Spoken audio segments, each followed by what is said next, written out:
J'espère que vous allez bien, j'espère que vous vous portez bien. À la suite de nombreuses révélations qui ont été faites par des médias français importants, à savoir le journal Le Dimanche, le 19 avril dernier, et l'Express, le 29 avril dernier, des révélations accablantes qui aggravent les soupçons et les accusations formulées à l'encontre des autorités algériennes dans la dite affaire Ahmed DZ, qui est devenue un scandale d'État. Force est de constater que c'est un scandale d'État. Ce n'est plus une affaire judiciaire ordinaire, c'est un scandale d'État. Je dis bien d'État. Dans la mesure, encore une fois, les projecteurs sont braqués sur l'État algérien pour l'accuser d'être l'organisateur de la séquestration, de l'enlèvement d'Ahmed DZ. Les révélations faites par le journal Le Dimanche et l'Express confirment, en citant des sources proches du dossier, sécuritaire et judiciaire, que l'agent qui est emprisonné, l'agent du consulat d'Algérie à Créteil, l'adjudant R, est entretenu, visiblement selon en tout cas les révélations qui ont été faites par le journal Le Dimanche et l'Express, et nous nous sommes approchés des auteurs de ces deux enquêtes, à savoir Mohamed Sifawi, celui qui a écrit pour le journal Le Dimanche, Étienne Gérard, celui qui a fait cette enquête pour l'Express. Ce sont deux journalistes que je connais, à qui d'ailleurs j'avais interviewé. Même Étienne Gérard était venu sur notre plateau une fois pour parler des relations franco-algériennes et du travail d'enquête que l'Express consacre à ce sujet. Donc les deux confirment qu'il y a eu des contacts dans leur enquête, c'est écrit noir sur blanc, que les autorités judiciaires et sécuritaires françaises ont obtenu des données ou des informations qui demandent ou qui démontreraient que l'agent du consulat d'Algérie à Créteil a entretenu des contacts et des relations et des échanges avec les ravisseurs d'Ahmed DZ. Ce qui, pourquoi, pour cette raison, il aurait été emprisonné et détenu, placé en détention. Il faut savoir que l'enquête suit son cours. Là, nous en avons parlé que récemment, la Cour d'appel de Paris, elle a refusé d'accorder la liberté provisoire ou de remettre en liberté l'agent du consulat d'Algérie à Créteil, ses deux complices.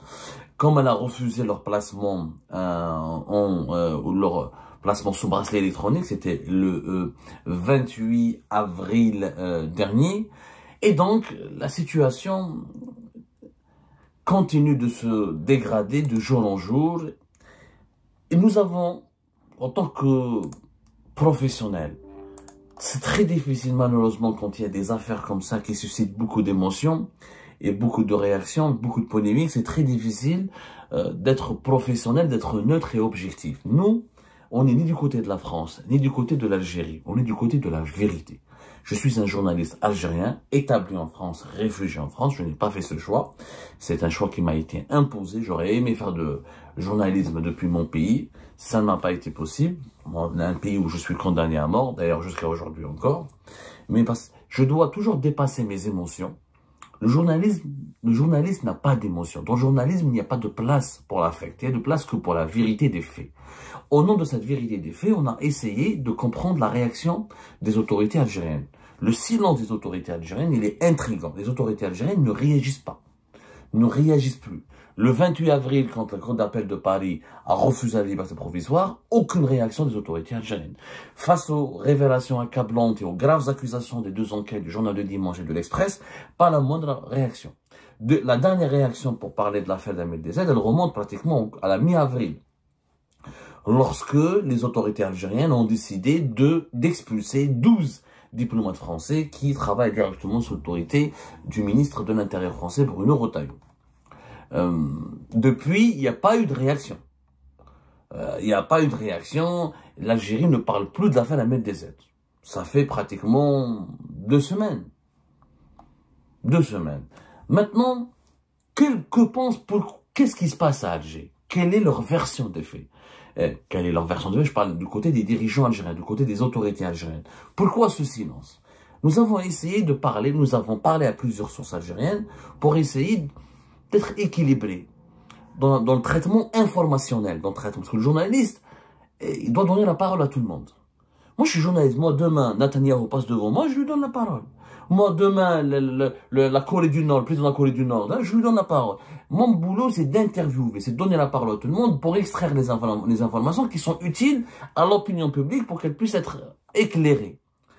Alors, ça a été très difficile pour nous de faire parler des sources algériennes. Ça a été très difficile. Pourquoi? Parce que les sources algériennes, voilà, elles veulent pas parler. Il faut qu'elles soient autorisées pour parler. Pour parler, il faut d'ailleurs filtrer et sourcer sources pour trouver les bonnes sources, c'est-à-dire les sources vraiment proches des autorités, les sources autorisées qui sont proches du canal officiel. Parce que malheureusement, dans notre pays en Algérie, il parle au nom des autorités. Comme il n'y a pas le canal officiel, il ne peut pas s'exprimer, ni le ministère des Affaires étrangères, ni le ministère de la Justice, ni la présidence, ni le Premier ministère, ni le ministère de la Défense nationale. Personne ne veut s'exprimer sur cette affaire. Il n'y a que des insultes, que de la diffamation. Donc, on a réussi, malgré tout, à trouver deux sources très proches des autorités algériennes. Ces sources nous ont résumé l'attitude actuelle ou la posture actuelle des autorités algériennes, des dirigeants algériens et ce qu'ils pensent de cette affaire. Pour Alger, l'affaire MDZ, elle est toujours une manipulation politique. Les dirigeants algériens sont persuadés que l'affaire MDZ est une manipulation politique, que la justice française, malgré ça, ils reconnaissent, hein, mes interlocuteurs à qui j'ai parlé, ils ne contestent pas la qualité de la justice française. Ils ne contestent pas sa légitimité. Ils ne contestent pas son professionnalisme. Mais ils pensent, nos interlocuteurs algériens pensent que la justice française est victime d'une manipulation politique et qu'elle va se rendre compte plus tard qu'il y a eu manipulation, que les personnes et les agents et les personnalités qui ont été ciblées ou qui ont été citées ou les 3 personnes qui ont été arrêtées n'ont strictement rien à voir avec l'affaire MDZ. Pourquoi les autorités françaises ou les dirigeants français, pourquoi les autorités algériennes, pourquoi les dirigeants algériens pensent cela? Parce que d'après nos sources, d'après nos interlocuteurs, il n'y a rien comment dirais-je, il n'y a rien comme preuve tangible dans le dossier judiciaire. Certainement, ils ont accédé au dossier judiciaire parce que les 3 personnes ont des avocats. L'agent, l'adjudant qui travaille pour le consulat d'Algérie à Créteil et qui est membre des services secrets algériens, plus les 2 personnes. Apparemment, selon nos sources algériennes, ce sont des membres de sa famille. Il y a un lien de parenté entre eux. Ce sont des gens qui sont nés en France, qui ont grandi en France, mais ce sont des membres de sa famille. Donc, ils sont très proches de lui. Donc, ils ont des avocats. Les avocats ont accédé au dossier judiciaire. Ils ont été là à la cour d'appel de Paris. Donc, ils ont toutes les pièces du dossier, les pièces qui sont disponibles pour le moment, parce que l'instruction judiciaire, elle est toujours en cours elle évolue plus doucement. Donc, les avocats, ils ont accédé à ces, par le biais des avocats, ils ont des informations. Les autorités judiciaires, les autorités françaises, les autorités algériennes ne peuvent pas dire qu'ils n'ont pas qu'ils ne savent pas ou qu'ils ignorent ou que non, elles sont au courant, elles ont l'information par le biais des avocats des 3 personnes accusées. D'autant plus, comme je l'ai rappelé, pour le moment dans le dossier, et je m'explique, il n'y a que 2 personnes, d'autres personnes qui sont citées nommément. Un commandant S, et le lieutenant-colonel B, qui est l'adjoint consul de Créteil. Le commandant, il travaillait aussi comme diplomate, comme agent consulaire. Le premier, le lieutenant-colonel B, il est diplomate, c'est l'adjoint consul. Le deuxième, c'est un commandant S, c'est un agent consulaire comme l'adjudant R qui a été arrêté, qui a été placé en détention. Les 2 se trouvent en Algérie, ils ont été rapatriés en Algérie, mais ils ont reçu, la justice française leur a adressé une convocation. Pour le moment, dans le dossier judiciaire, il n'y a que ces 2 personnes. Il n'y a pas le nom de président Tebboune, il n'y a pas le nom du patron des services de l'enseignement extérieur général Sadra Fatih Moussaoui, il n'y a pas d'autre nom. D'après les sources françaises les plus proches de ce dossier, d'ailleurs l'Express et le GDD, les 2 enquêtes les plus abouties, les plus détaillées sur ces dossiers MDZ, n'ont pas cité des hauts responsables algériens. Le GDD a parlé de Abdelmajid Tebboune, a mis en accusation Abdelmajid Tebboune, mais il ne dit pas que ce sont c'est dans le dossier judiciaire. C'est au cours de l'enquête. Des sources proches de l'enquête pensent que Tebboune est derrière. Mais la justice française, pour le moment, elle n'a inculpé personne. Ni Abdelmajid Tebboune, ni le Premier ministre algérien, ni le chef d'état-major de l'armée algérienne, ni le patron du service de l'enseignement algérien, l'enseignement extérieur, général Sadr. Pour le moment, les 2 personnes qui sont potentiellement mises en examen et que la France veut auditionner pour décider de leur sort, c'est l'adjudant, c'est le commandant S et qui travaille comme agent du consulat d'Algérie à Créteil, et encore une fois, le colonel, lieutenant-colonel B, l'adjoint consul. Donc, pour les autorités algériennes, dans ce dossier, pour revenir à nos moutons, pour revenir à leur version, dans le dossier judiciaire, les autorités algériennes, les dirigeants algériens pensent qu'il n'y a pas de preuve, qu'il n'y a qu'une seule preuve, une seule preuve. Pour le moment, selon nos sources algériennes, selon nos interlocuteurs algériens, dans l'affaire MDZ reposerait, selon eux, sur une seule preuve qui est la présence physique de l'adjudant R et de ses deux amis, qui sont parents à lui apparemment, qui sont originaires d'une banlieue parisienne, et le jour du kidnapping d'MDZ, le 29 avril 2024. Le moment où MDZ a été kidnappé, son téléphone, son téléphone a borné, ça veut dire que l'adjudant R et ses deux amis étaient à 500 mètres du lieu du kidnapping d'MDZ. Au moment du kidnapping d'MDZ, l'adjudant R et deux de ses amis étaient à 500 mètres, pour être précis, du lieu de kidnapping. C'est ce que, d'après nos sources algériennes, c'est ce qu'il y a dans le dossier. C'est le seul indice. Ce serait la seule preuve sur laquelle se base l'instruction judiciaire en ce moment en France. Maintenant, pourquoi? Moi, j'ai posé la question. Pourquoi l'adjudant R était effectivement, c'est troublant quand même, c'est quand même troublant, et mes sources algériennes, elles reconnaissent que les juges français avaient le droit, avaient totalement raison, et avaient totalement le droit de se poser des questions, de construire des suspicions sur la base de cet indice. Au moment où il y a un kidnapping d'un opposant algérien, blogueur, condamné, recherché, détesté par le régime algérien, détesté par le pouvoir algérien, à 500 mètres de son lieu de kidnapping, il y a un officier des services secrets algériens et un agent du consulat d'Algérie à Créteil, un agent consulaire. C'est troublant.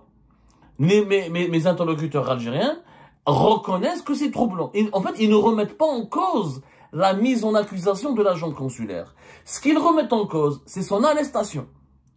Les autorités algériennes n'auraient pas apprécié le mode d'arrestation de l'adjudant R. Pourquoi il a été arrêté en pleine rue, de façon comme ça aussi vulgaire, comme s'il s'agissait d'un vulgaire terroriste, pour que selon eux, enfin selon nos interlocuteurs, c'est-à-dire selon nos interlocuteurs, selon elles, selon nos sources, les autorités algériennes n'auraient pas été informées préalablement par les autorités françaises qu'un agent du consulat d'Algérie à Créteil fait l'objet d'une enquête ou qu'il devait être arrêté. Il n'a pas été convoqué par la voie normale, il a été arrêté manu militari. C'est le mode d'arrestation que les autorités algériennes contestent, mais elles ne contestent pas la légitimité de l'enquête. Et je vous assure que mes interlocuteurs algériens confirment que ce monsieur était effectivement à 500 mètres du lieu de kidnapping. Qu'est-ce qu'il faisait là-bas? Il n'y a que l'adjudant R qui peut nous répondre. Apparemment, il n'aurait pas voulu répondre aux enquêteurs ni aux juges. C'est pour ça qu'il a été placé en détention provisoire. Comme les deux autres personnes qui sont citées dans le dossier ne sont pas en France, ont été rapatriées en Algérie. Donc les juges français ont conclu qu'il y a un risque de fuite, qu'il y a un risque d'évasion, et donc un risque de soustraction, on appelle ça, de soustraction par rapport à l'enquête judiciaire. C'est-à-dire qu'il pourrait ne plus être... il peut fuir le territoire français et la France ne pourrait plus, les autorités, les juges français ne pourraient plus l'attraper, ne pourraient plus le convoquer, ne pourraient plus l'auditionner. Il pourrait échapper définitivement s'il est en liberté, il aurait pu échapper et ne plus revenir en France. Et ce risque-là, la justice française ne veut pas le courir, ne veut pas le prendre parce qu'après elle n'aura plus de suspect, elle n'aura plus d'affaires. C'est le principal suspect pour le moment, donc c'est pour ça qu'elle a décidé de le placer en détention provisoire. Mais les autorités algériennes, en reconnaissant à la fois qu'il était là à côté à 500 mètres du lieu de kidnapping, elles récusent toute accusation de participation à un kidnapping. Pour nos interlocuteurs algériens, il n'y a pas de kidnapping. Le kidnapping n'a rien à voir avec les autorités algériennes, n'a rien à voir avec les services secrets algériens et n'aurait pas été dicté ni décidé par le pouvoir algérien. Il n'y a aucun lien. Est-ce qu'il était là-bas juste pour espionner? Comme par hasard, le jour où il cherchait à espionner un MDZ, il a été enlevé? Je ne sais pas. En tout cas, c'est ce que laissent croire les sources algériennes. S'il était là-bas, il n'a pas participé à l'enlèvement. Donc, qu'est-ce qu'il aurait fait là-bas? Pourquoi il était là-bas? Donc, il y a beaucoup de zones d'ombre. Mais les autorités algériennes, les interlocuteurs algériens à qui nous avons posé la question, ont été très honnêtes. On dit, nous, les juges ont le droit d'enquêter. Donc, on conteste ce que les autorités algériennes n'ont pas aimé. C'est le mode d'arrestation. C'est le fait que les autorités algériennes n'ont pas été prévenues. Le fait que la protection consulaire et le statut de immunité diplomatique n'a pas été respecté. Et c'est le timing de l'arrestation, le timing de l'affaire. Ce que les autorités algériennes remettent en cause l'enquête sécuritaire qui a été menée par la DGSI française, pensant que le timing aurait été, selon nos interlocuteurs, calculé. L'OBI a des calculs, politiciens. Nos sources, ils disent quoi? Ils disent que pourquoi cet adjudant R n'a pas été arrêté il y a de cela une année, puisque les autorités françaises, notamment les services de sécurité, avaient la preuve qu'il était à côté du lieu du kidnapping d'Ahmed DZ et qu'il a été identifié, que son téléphone a été identifié. Pourquoi il n'a pas été arrêté dans les semaines ou dans les mois à venir? Pourquoi avoir attendu le début de la réconciliation avec la France pour l'arrêter et pour le présenter à la justice? Pour les dirigeants algériens, le fait que l'affaire éclate juste après la visite de comment il s'appelle, Jean-Noël Barrot à Alger le 6 avril, et juste après la mise en place d'une feuille de réconciliation entre les deux pays le 31 mars 2025, à la suite d'un long appel téléphonique entre Al-Majid Tebboune et Emmanuel Macron, un appel qui a venu en aboutissement, qui a été en conclusion d'un long processus de négociation qui a duré tout le long du mois de mars 2025. On en a parlé. Il y avait même une conseillère de l'Élysée qui est partie, qui a séjourné discrètement à Alger pendant 3 jours et qui a négocié, préparé le terrain à cet appel téléphonique. Donc pour les autorités algériennes, il y a eu un sabotage de la réconciliation. Donc, si j'ai bien compris, si les autorités françaises, si l'adjoint consulaire, l'adjudant R avait été arrêté avant la visite de Jean-Noël Barrot, peut-être que l'Algérie aurait réagi totalement différemment. Mais quand je cherche à savoir, à vérifier ce que nos sources algériennes nous disent, apparemment l'adjudant R n'était pas en France. Il aurait été à Alger. C'est qu'il est revenu sur le territoire français après la visite de Jean-Noël Barrot. C'est pour ça qu'il avait été apparemment arrêté le 8 avril et pas avant. Bon, moi je n'ai pas tous les éléments du dossier. C'est un dossier très compliqué. Il y a le secret d'instruction. Il y a un secret d'instruction.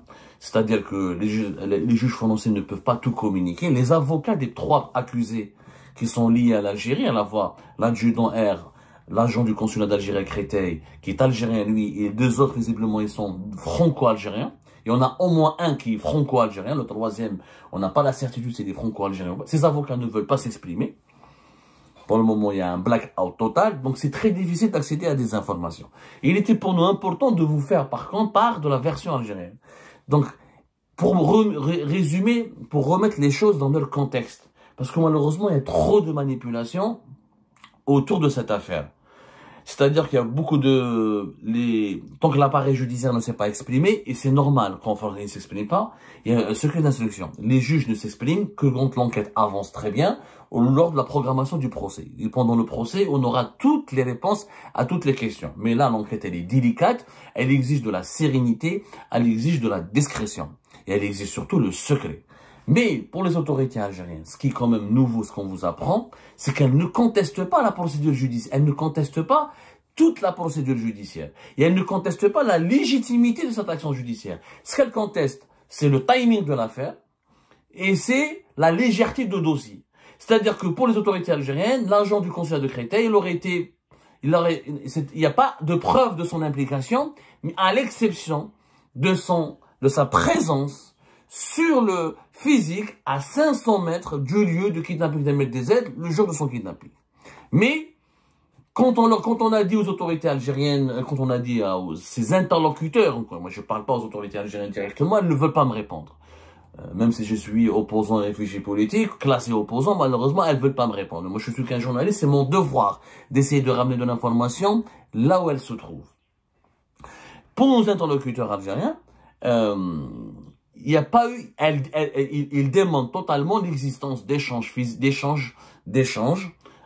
physiques et matériels entre les 3 personnes qui ont été arrêtées et les membres les membres du gang qui a organisé l'enlèvement et la séquestration d'Ahmed DZ. Pour nos interlocuteurs algériens, cette information ne figure pas dans le dossier. D'ailleurs, nos interlocuteurs algériens, ils affirment que si elle figurait réellement dans le dossier, pourquoi avoir attendu jusqu'à une année après les faits pour procéder à des arrestations? Selon nos interlocuteurs algériens, cette information concernant l'exploitation du téléphone et des lignes téléphoniques des 3 personnes qui ont été arrêtées, dont l'adjudant R employé du consulat d'Algérie à Créteil, elle ne commence à se faire que maintenant. D'ailleurs, j'ai confirmé auprès d'une source française qu'effectivement, le téléphone de l'adjudant R, il a été analysé par les services de sécurité français à la demande de la justice française, du parquet national antiterroriste, et que tout l'environnement informatique, tous les contacts de l'adjudant R ont été scrutés, sont en train d'être scrutés, surveillés et sont soumis à des enquêtes pour comprendre qui a fait quoi et est-ce qu'il y a eu des relations directes ou indirectes avec le kidnapping d'Ahmed Dezed. Donc effectivement, il y a une enquête dans ce sens-là et qui est en train d'avancer. Nous n'avons pas plus d'éléments que cela. Et celui qui vous dit qu'il a plus d'éléments que cela, il n'y a pas plus d'éléments pour cela. Voilà l'affaire Winraï. Maintenant, les sources algériennes ont parlé, considèrent que c'est une manipulation politique. Pour eux, les autorités algériennes, elles sont apaisées. Nos interlocuteurs se montrent rassurants et sereins, comme quoi les juges français vont découvrir dans les semaines à venir que cette affaire ne repose pas, qu'il n'y a pas d'implication des autorités, que l'État algérien n'est pas impliqué, et que l'affaire elle va se dégonfler. Moi, je l'aurais dit, si les autorités, si les dirigeants algériens sont aussi sûrs que. Alors, moi, je dis clairement, pourquoi, alors, avoir enclenché un scandale d'État? Si l'affaire Ahmed Dezed était vide, c'est un dossier vide, comme le pensent les dirigeants algériens, qu'il ne repose pas et qu'il n'y a pas de preuves tangibles. Et jusqu'à maintenant, on ne sait pas pourquoi l'adjudant R se trouvait à 500 mètres devant le lieu de l'enlèvement d'Ahmed Dezed. C'est que personne ne le sait. Aucune source algérienne ne veut nous donner des réponses. Mais c'est pas grave. Laissons la justice faire son travail. Si le dossier il est vide, comme le pensent les autorités, pourquoi en faire un scandale d'État? Si les membres du consulat d'Algérie à Créteil sont innocents, pourquoi les 2 personnes qui ont été convoquées ne viennent pas affronter la justice? C'est tout. Là, je dis, le lieutenant-colonel B ou le commandant S, qui m'a dit fait Alger, venez affronter les juges, répondez à la convocation, venez à Paris, dites au juge du parquet national antiterroriste que vous êtes innocent, que vous n'avez rien à voir, que tout ce qui est dit contre vous est faux, et voilà, défendez votre honneur et votre innocence. Une manipulation politique, moi, c'est de l'hypothèse des autorités algériennes. Mais est-ce que les juges français peuvent tomber dans ce panneau? Moi, j'ai eu affaire à la justice française, je sais qu'elle est rigoureuse et professionnelle. Nos interlocuteurs algériens et nos sources algériennes ne le démentent pas. Encore une fois, elles ne disent pas que les juges français ne sont pas professionnels. Elles disent juste qu'elles finiront par découvrir que le dossier est basé sur une manipulation. On verra. On verra. Les jours vont passer, on est le 2 mai 2025, on verra dans les semaines à venir comment les juges français vont se comporter. Si à ce moment-là, il y a une remise en liberté ou les chefs d'inculpation, ou s'il y a des mesures, on va dire clémentes, s'il y a des mesures clémentes qui seront prises à l'encontre des 3 personnes accusées, là peut-être qu'on peut dire que la version algérienne a raison. Mais pour le moment, on parle de séquestration, d'enlèvement, d'entreprise terroriste. Les faits sont suffisamment graves. Moi, j'aurais souhaité, encore une fois, que notre pays, que les autorités algériennes réagissent avec beaucoup moins d'injures et de diffamation et de répondre argument contre argument et de nous raconter, encore une fois, la vérité, rien que la vérité sur l'affaire Ahmed Dezed. C'est tout. Maintenant, la question, je pense que la réponse à toute l'affaire Ahmed Dezed, elle réside dans ce point-là. Pourquoi l'adjudant R du consulat d'Algérie à Créteil était à 500 mètres du lieu de l'enlèvement d'Ahmed Dezed? Alors, dès qu'on aura une réponse, on comprendra qui a eu raison. Est-ce que c'est l'enquête menée par la DGSI française ou la version des faits présentée par les autorités algériennes? Et là, je pense que les juges français ont suffisamment de bon sens, de valeur, d'éthique et d'honnêteté pour déterminer la vérité, rien que la vérité, quels que soient les enjeux diplomatiques et les enjeux politiques qui sont cachés derrière cette affaire.